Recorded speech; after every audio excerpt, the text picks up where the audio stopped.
This is Judaism Unbound, episode 28, The Secret Book of Kings.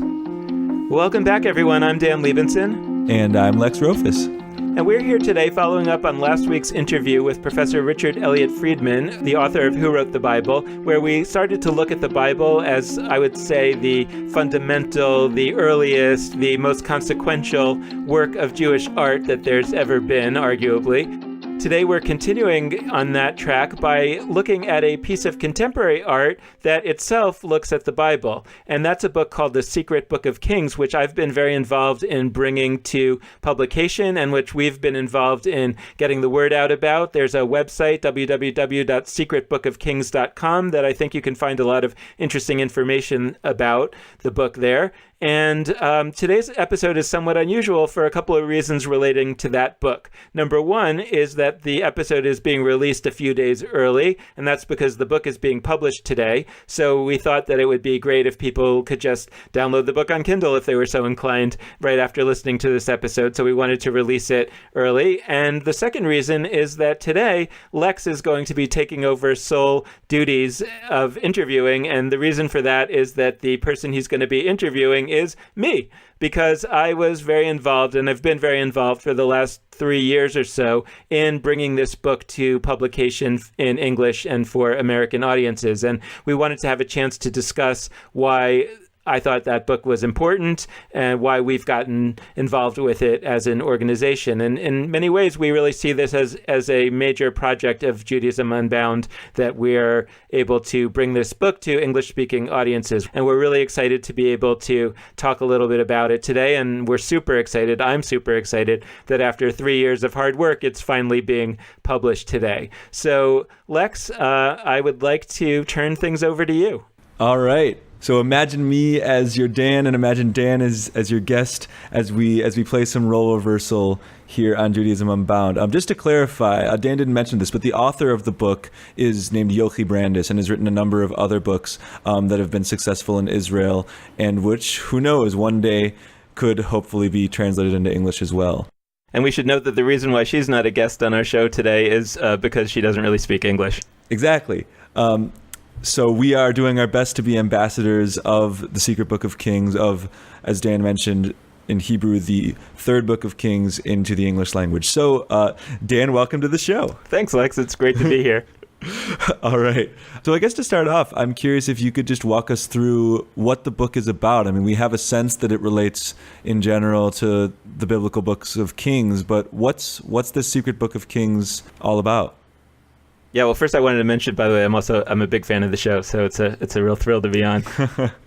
We want to be careful not to give too many spoilers on the show, but in broad strokes, the book is essentially, I would say, a retelling of the stories, primarily the stories of King David and King Saul, the first two kings of Israel in the Bible. Actually, the first king was King Saul, and the second king was King David. Although the truth is, it's not quite the second king, but it's a complicated story there, which is part of what's talked about in the book. But basically, the idea is that the book essentially retells those stories, which are actually one of the most highly developed stories in the entire Bible. Those stories are in the book of Samuel, primarily, and really, it's one of the most complex and fully developed narratives in the entire Bible. A lot of Bible stories are short. This is a very, very long one. And the book also covers some of the material that's also in the first book of Kings in the Bible.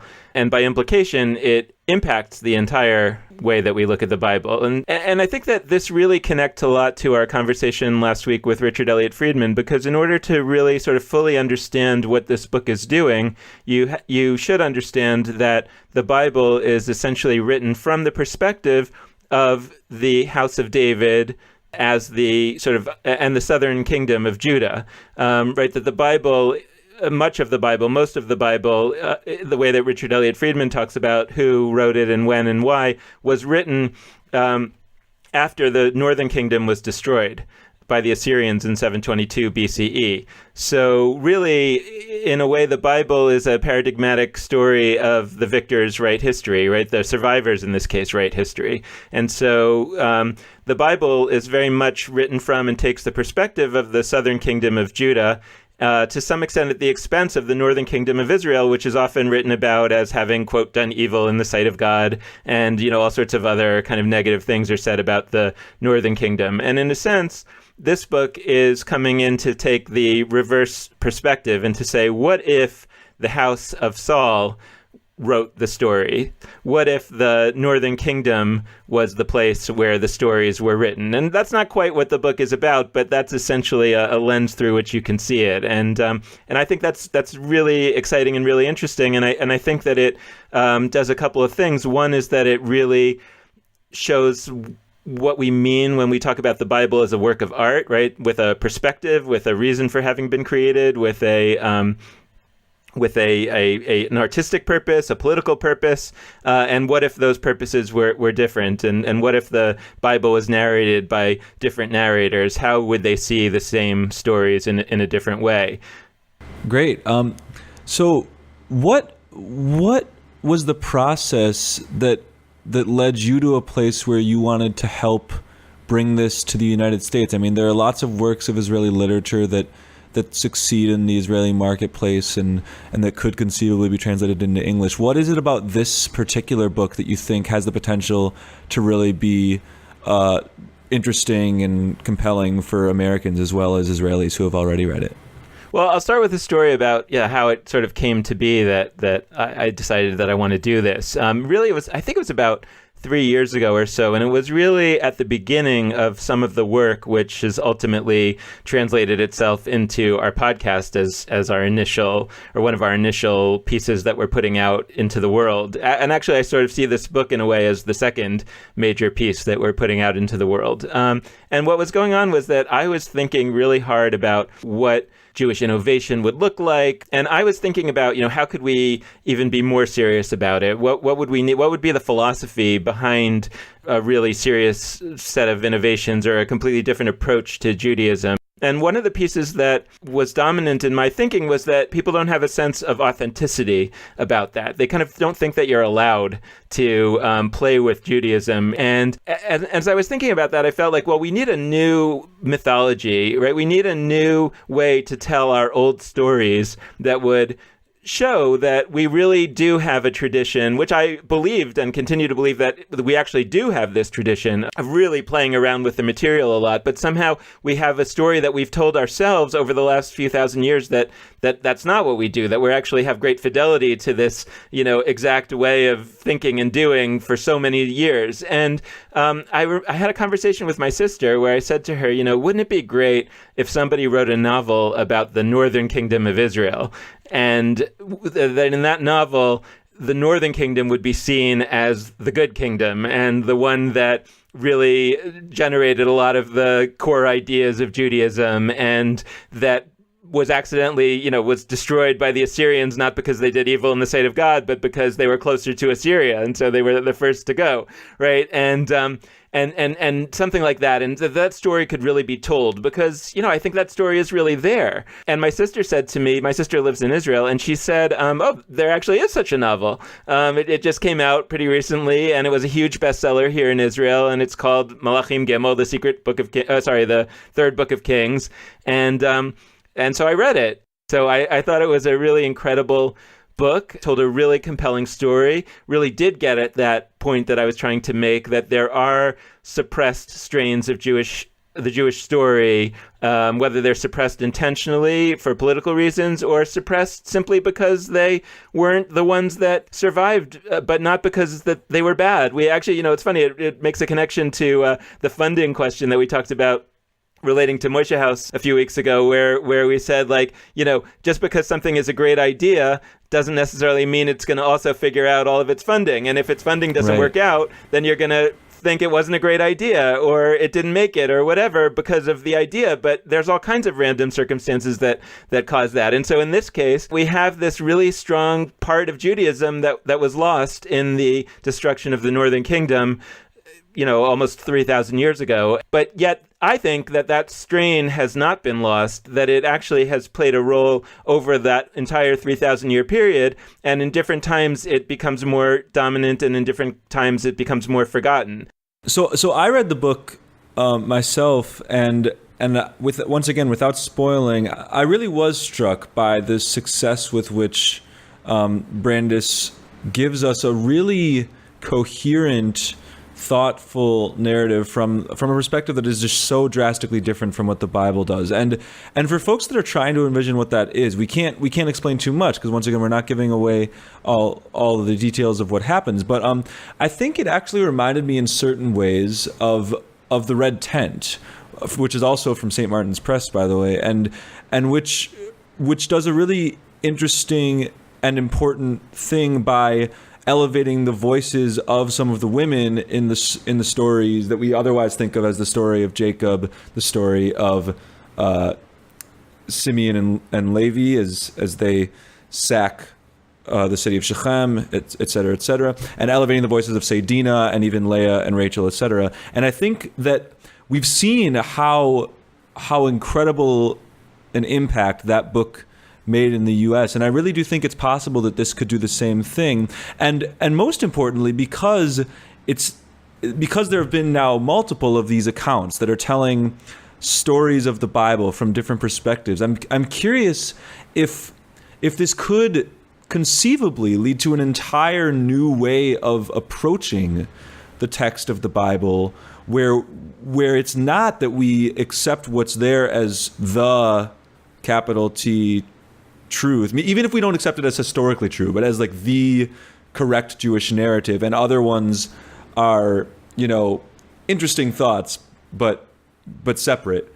But in fact, that these new narratives might be in and of themselves another version, equally worthwhile, equally worth engaging with. I'm curious if you have thoughts on that, and if we would benefit from seeing other kinds of biblical stories from the perspectives of those who weren't the victors.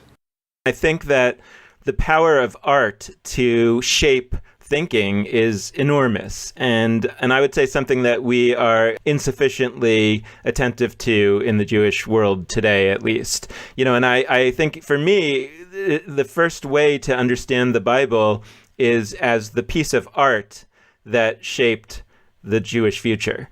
And the way that I read the book is to say, but this way that is described in the book might be the way that it really was. And that piece of art never got written, right? The piece of art that says, this is the way that it really was, let's turn that into a piece of art, didn't get written. And instead what got written was the piece of art that said, let's change it. Now, I don't know if that matters to people. It matters to me, though. It matters to me, even just knowing that there's a possibility that these stories that we know so well actually happened a different way. And one of the ways in which I think is clearest that all of these stories happen differently than the way they're described, or might have happened differently than the way they're described, is that they're all, or, there's some debate in scholarship, but most of them are written by men and from the perspective of men.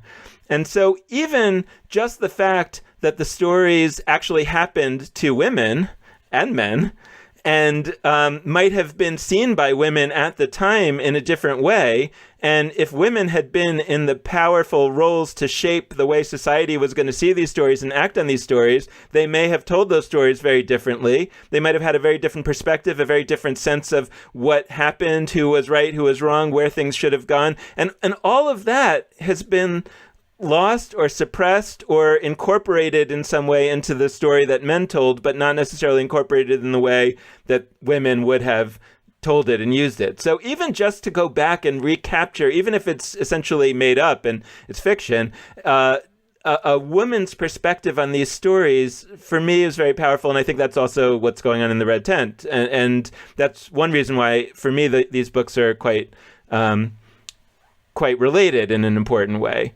There's another connection that I want to draw to another book, which is the Da Vinci Code. And not in the sense that this is a, thriller and has, that kind of hunt or anything. It's not similar to the Da Vinci Code in a lot of ways, but it is similar to the Da Vinci Code in one way that I think is important. And I'm going to spoil the Da Vinci Code a little. So if somebody's listening and hasn't read the Da Vinci Code, maybe they should skip forward a minute or so. But one of the main ideas in the Da Vinci Code is that in Christianity, there were essentially two voices. And what's talked about there is the divine masculine and the divine feminine. And the idea is that the divine feminine is often a suppressed or not dominant voice in Christianity, and yet there are these people that sort of guard its flame, and that every once in a while it's needed or it can come back in. And what was powerful to me about that was that the idea that these two voices are always there. They may not always be loud, but they're always there. And of course, the male and the female voices are always there in every dimension of the world, and often it's the female voice that's quieted. I think that's in play here too. But there's another piece that's also in play in Jewish history and in Jewish mythology, Jewish past, whatever we want to call it, memory, which is the voice of the Northern Kingdom and the voice of the Southern Kingdom, whether we see those voices as historical voices of two different kingdoms, whether we see that metaphorically, as I think the book does in some ways, that the Northern Kingdom is a more feminine voice in the sense that it's multivocal, it's very pro-pluralism, it has all kinds of dimensions that I think are often aligned to what people understand to be a woman's voice. And the Southern Kingdom, which is much more univocal, fundamentalistic, centralizing, powerful, and approving of power, the use of power in that way. So metaphorically, I think they do track to the masculine and the feminine as well. But even if you put that part aside, it's just that we have two strains of our history. And I think that whether we call it the Northern Kingdom or the Southern Kingdom, or we call it fundamentalism versus pluralism, or whatever we want to call it, there are times in history when one voice is louder than the other. And I think this is true not only in Jewish history, but across all civilizations, that it's generally the voice of the power, the centralizing, the dominant sort of voice that ends up kind of probably dictating history more often than the other. But maybe the other, when it comes in periodically, it can be a very powerful voice to sort of open our thinking more broadly in various ways. Right. And it's funny, my mind flashed to a couple pop cultural kinds of references in contemporary life that I think sort of embody a similar kind of spirit to what Secret Book of Kings is trying to do. And one that I thought of initially is the Broadway show Wicked, which is in many ways trying to humanize and take a character who was the villain of The Wizard of Oz and make them far more complex and interesting. And I also think of a book that I read as like a second grader or third grader, called The True Story of the Three Little Pigs. And it's the three little pigs, but the big bad wolf is not so big and bad, and it's actually from the wolf's perspective. And it was an incredibly successful book. It came out in the mid-90s. And so I really am reflecting on sort of the magic of that phenomenon, of that mechanism where we question the whole nature of sort of historical truth, or I guess those are fictional narratives, but the idea of one true narrative. I think it's really important, not just, as you indicated before, to think about maybe elements of the Northern narrative were more quote unquote true than the Southern Kingdom, but also to recognize, and I think this might be what Brandes is trying to do, that in fact, the whole notion of one historical truth is a misnomer. The idea that there really is a correct account of particular historical events that is the correct one and others are wrong, as opposed to the basic notion that by definition, every historical experience happens from multiple perspectives and therefore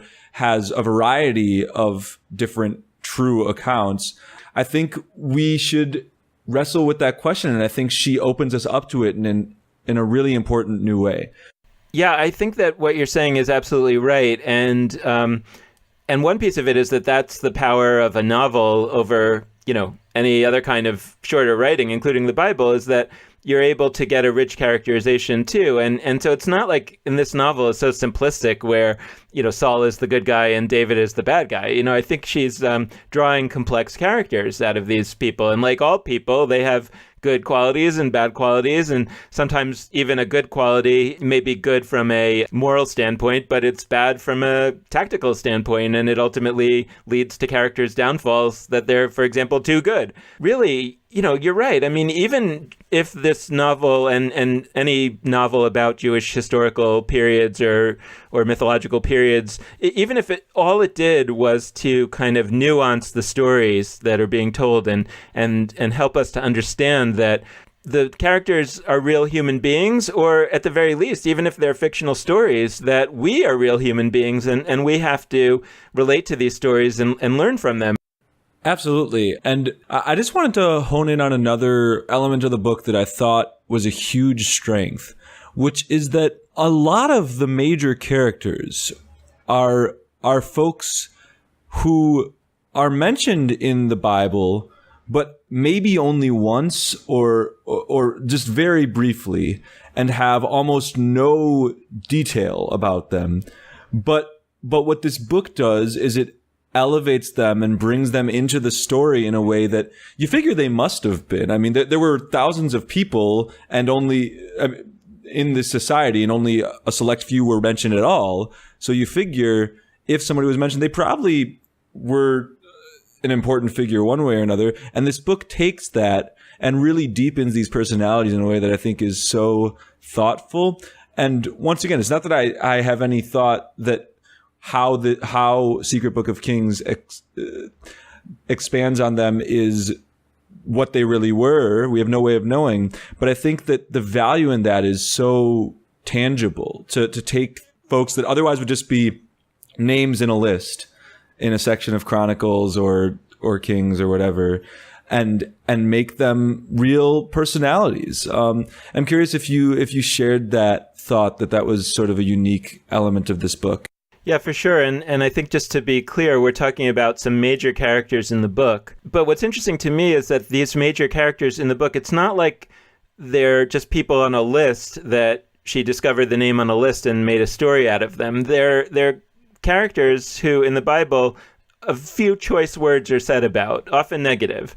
Again, because the Bible is being told from the perspective of the House of David, the various enemies of the House of David are mentioned, and they tend to be mentioned very briefly in the Bible with a couple of either words of criticism or sometimes words that say, and God sent this enemy in order to punish David or in order to put David through a trial or whatever the reason is. Sort of like saying, for example, that if you're writing a book from the perspective of the winner, then you're going to write off the losers as these kind of minor characters. They did something bad and we beat them and they went away.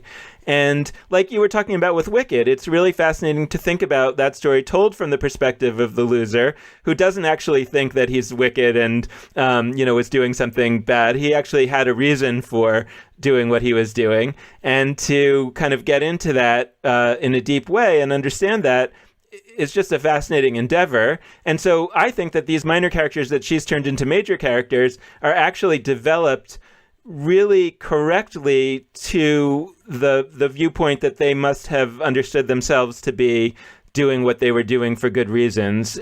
What if we actually accepted that, right? Because if David, let's put it out there, for example, that if David really was a bad king, or, we don't have to paint him with that broader brush. We could say that David wasn't the greatest guy in the world. By the way, the Bible affirms that. I think that clearly, the story of David and Bathsheba, for example, the Bible doesn't even hide a lot of David's negative qualities. It just ultimately says, but on balance, he was good. Okay, fine. So let's consider him basically an okay guy. But let's say beyond the Bathsheba story, there were some other things that he did wrong. And essentially, that's the perspective, or that's one way of looking at the perspective that this book takes. And so really my point is just to say, like, these are not random characters. Like this, one of the things that I love about this book so much is it's quite surgical in its decisions over which characters to emphasize and which characters to develop and how to develop them. And I think it's an extremely learned book. And one of the things that is important for readers to know is that very little in this book is made up out of whole cloth. Just about everything, not dialogue and not every description, but many of the pieces of the basic stories of the characters either come out of the Bible itself, a verse that might be de-emphasized, often come from rabbinic tradition, stories that are told about this that are a little different from the Bible, or like we've been talking about, that they're kind of an implication, like Wicked, an implication from the way that the story is told in the Bible, that if you would just spin it out and look at it from the other perspective, of course, this is what the character's motivations would be. Right. I had another thought, because it's easy to look at this question and this story and say, okay, great. So there's multiple narratives of the Book of Kings, and we could envision different kinds of realities having taken place millennia ago, et cetera, et cetera. But like, what's it matter to me as a person in 2016 who's not, for whom whether David was good or bad is not really a life or death kind of question. And I was thinking about recent controversies in the US, and specifically around the AP US history exam. There's been huge controversies, and also about just curricula in general. There's been huge controversies in all sorts of different states, and even nationally when it comes to this AP US history test, which is a national test that is an important placement. It's important that often counts for college credit for students who get a certain score. And there are battles politically over, how should we look at, say, the 1960s? Are portrayals of Vietnam War protesters as sort of neutral or even positive figures, to use a Jewish term, are those portrayals kosher? Are they okay? Or is it more important to sort of tell a positive story of American leadership that downplays the extent of protest? I mean, that's one micro issue. There's been questions about how we portray slavery, the extent to which we ignore voices of color in American history. That's a huge issue. For me in Providence, there's been a great effort by students themselves to elevate ethnic studies and bring voices to the forefront that are not the ones that I certainly grew up learning about, which were almost all white and male. So I think that it really does have some practical implications in terms of how we look at history. And because the reality is, once history is in the past, it's incumbent upon people in the present to preserve it however they preserve it. And in a certain sense, the story, even if the truth is different from the story we tell now, the story we tell now is all we have. So it becomes a form of reality, and that can be incredibly dangerous if it's different from what really happened or strays from a narrative that is important to preserve. It really requires us to think about why the past is important. Richard Elliott Friedman last week, he really wants to know what really happened, and biblical archaeology and biblical scholarship is most interested in what actually happened and who really did what. But I think that art is different. I mean, I think that art is more about looking forward. That's a starting point. And I think about, a lot of the discussion that's been going on over the last year about Hamilton as a work of art.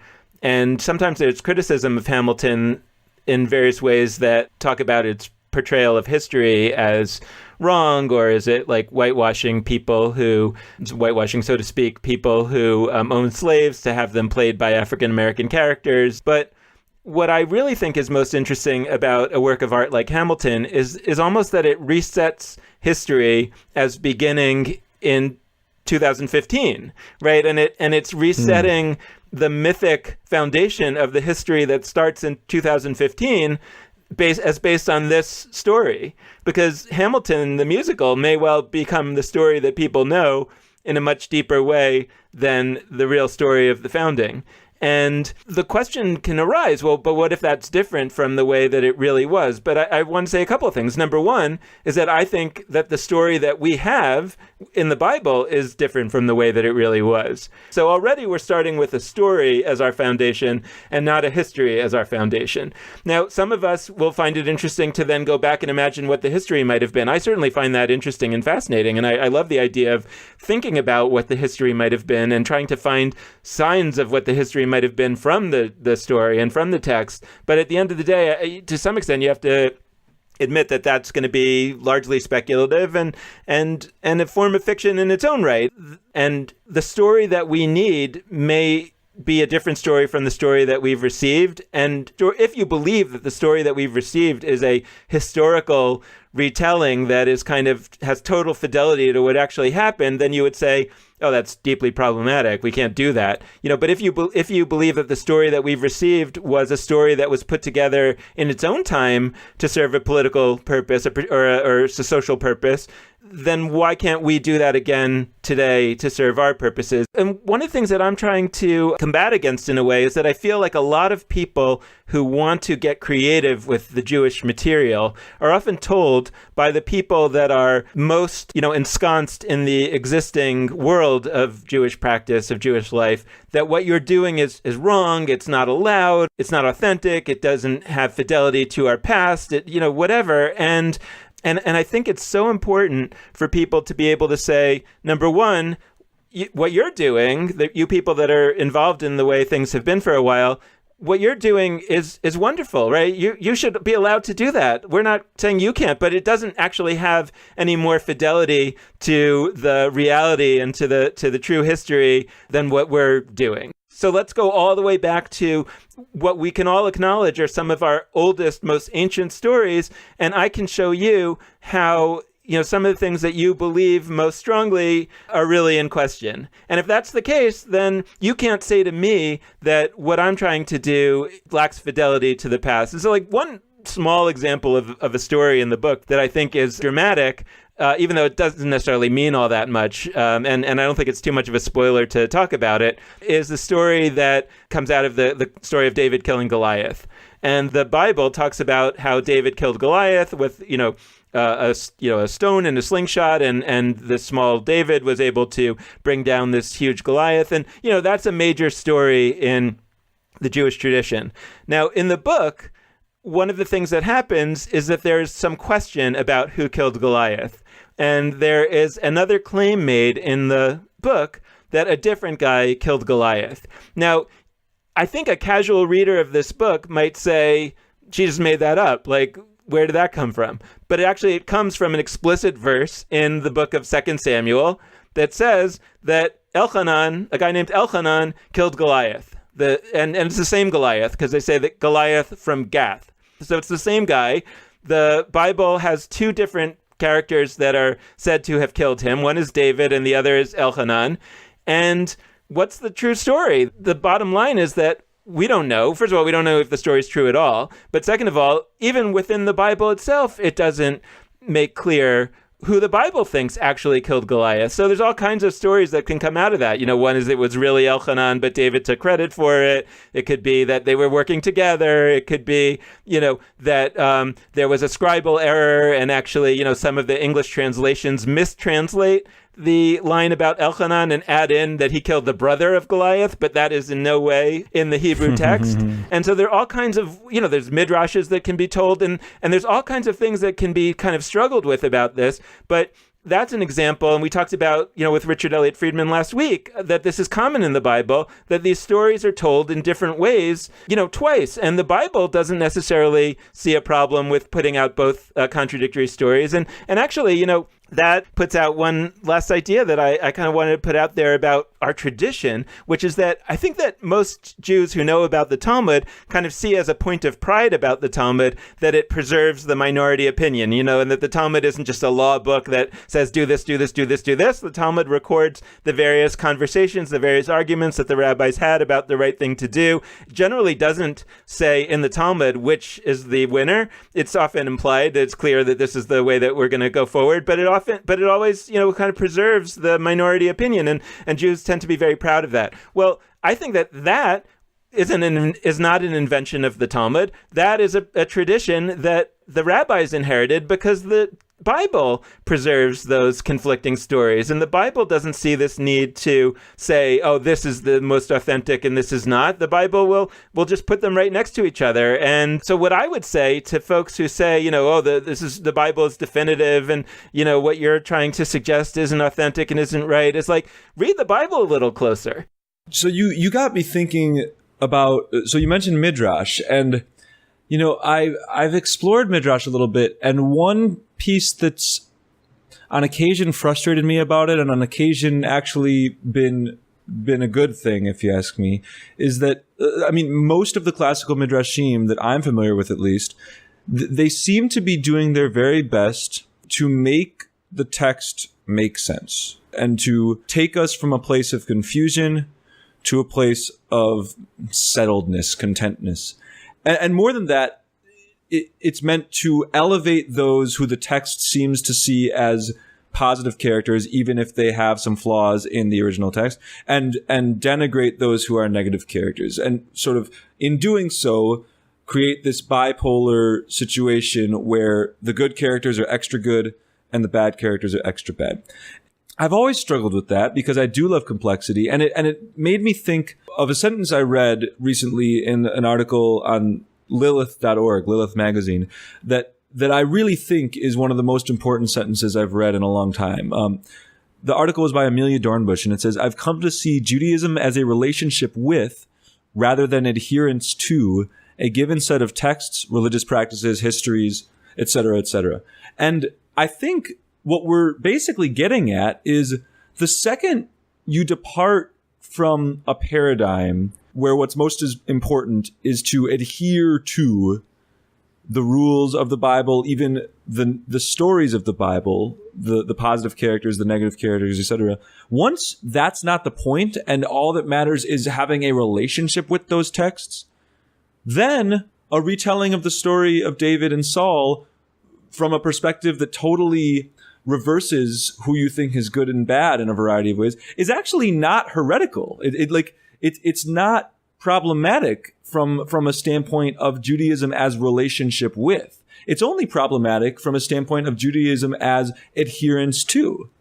And to me, that's so empowering. It means that all of a sudden it's okay for me to actually dislike some characters in Bible and rabbinic text, wherever, in the same way that I would dislike characters in a novel I'm reading or dislike historical figures that are part of, say, America, which is a country that I still love and care deeply about, even though I harshly criticize many, many of its historical and present leaders. So I think that what we get from this is a really embodied sense that it is Jewish to relate to this text, even from an entirely different point of view.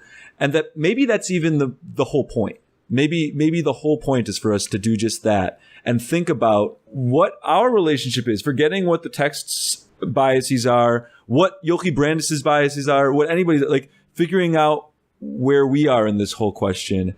Maybe that's what we're trying to do.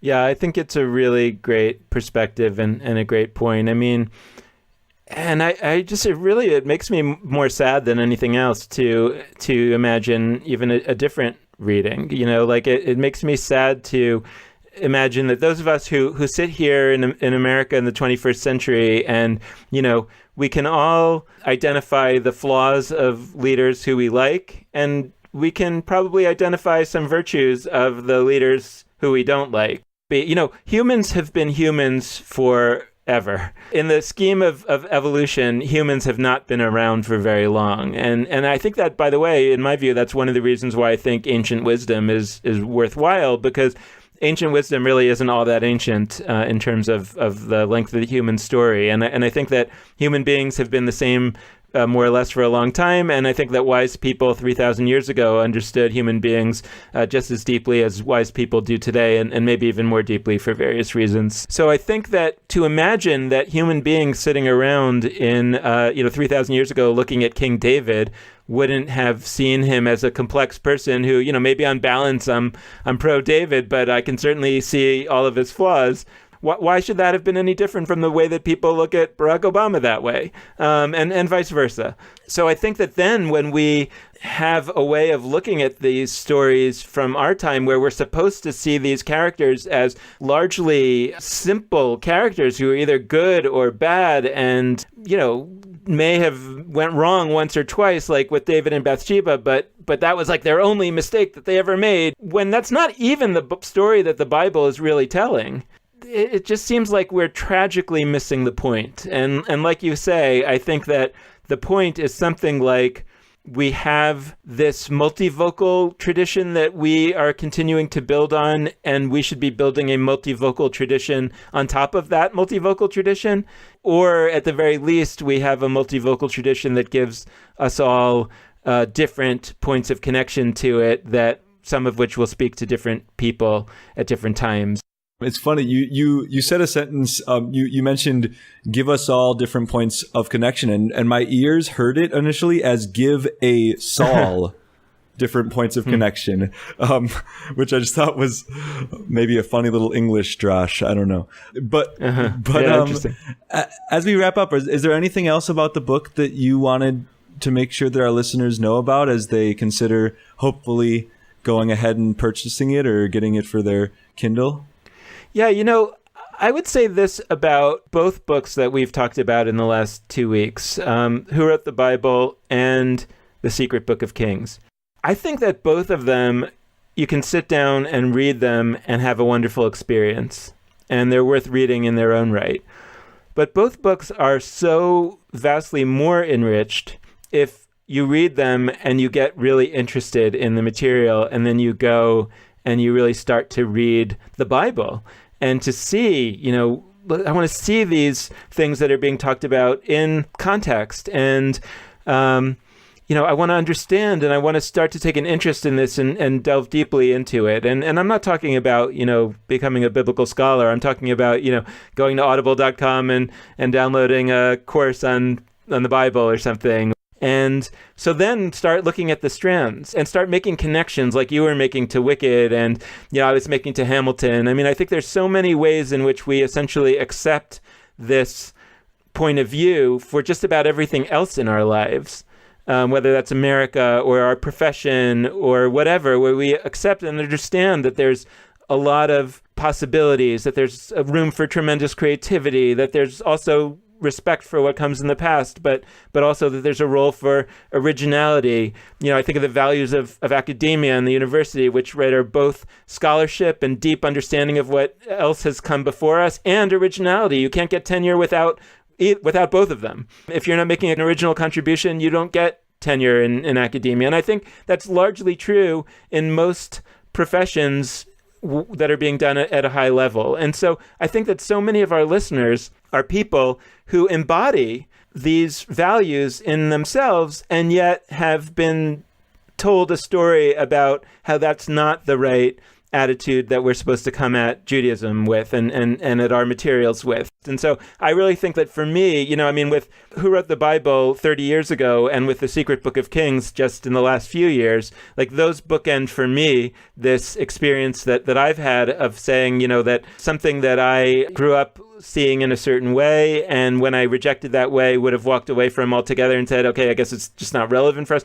instead could get a real appreciation for this as a rich treasure trove of material to remix in a different way. And actually, I guess I would say The Secret Book of Kings for me is an example of what that remixing process could look like. And it happens to be an example in the world of art, but one of the reasons why I'm so interested in this section that we're doing now on art is because, as I hope we'll look at in the weeks ahead, I'm really fascinated by this idea of Judaism itself as a material of art, and that what we are seeing in some of the innovators that we're talking about and some of the innovation perspectives that we're talking about is really nothing more, nothing less than coming to Judaism with the sensibility of an artist. And so to look at an actual piece of art, in this case, a novel, and to see how that translated itself into a work of art that we see as a conventional work of art, I hope metaphorically we can say, well, what would Judaism look like? What would a Jewish practice look like if it were similarly